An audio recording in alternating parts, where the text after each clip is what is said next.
That is your reality when you have to actually jump from project to project to project. So there's a whole conversation there, and I really believe that it's an important conversation to have because that's a lot of the future. A lot of people are going to be in the gig economy, and actually understanding how to thrive and build yourself as a brand is part of that conversation. So it sounds like to me having a business understanding background plus marketing and sales will always help you no matter what you do, because building a brand, right? And those things are also about the story, the narrative. There's that common thread as well.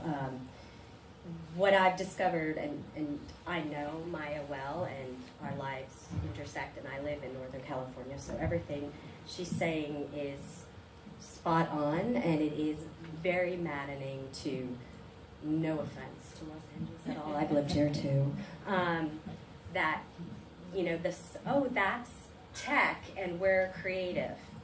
No. That's all I'm going to say. No. We're one big state.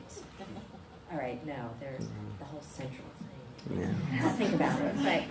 But it just drives me nuts, that whole, oh, now we'll build a VR studio in Los Angeles.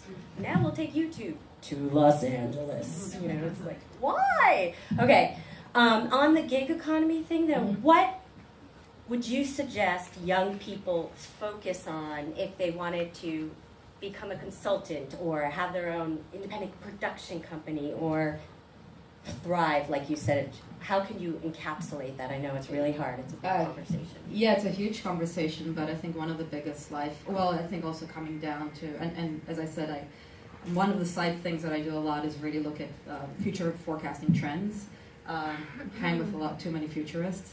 And really one of the biggest things is life learning.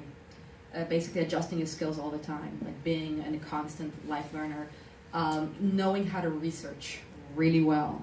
Because, and this is actually from visual effects, I once got a gig in visual effects to do dynamics, and I'm like, I'm not a dynamics person, but I didn't tell them that. I said yes. And I was supposed to do a snow shot. So, and I had 2 weeks. So the first week was, let me find a script for Maya, the software, of snow. And it took me about a week to find it. It was snow from Happy Feet. Somebody worked on Happy Feet. I was like, thank you.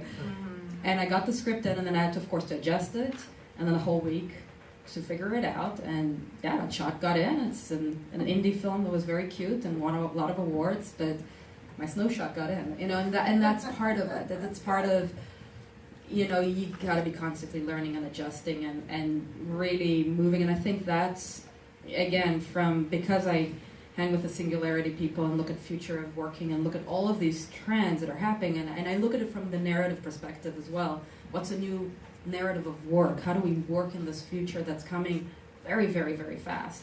And a lot of it is really about ground yourself in knowing how you can adjust and you can adapt. That's, you know, we're adapting and story creating creatures. This is what we do.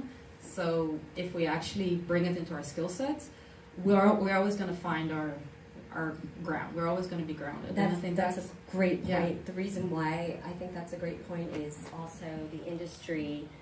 A lot of these people we're talking to right now in the audience and out and everybody here, you know, entertainment can be vaguely soul-sucking, demoralizing. I'm not going to go there, but it can take your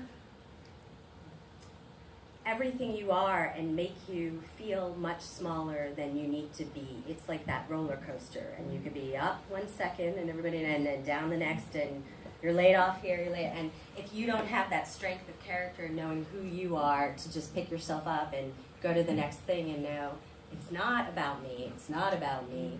I had a good friend who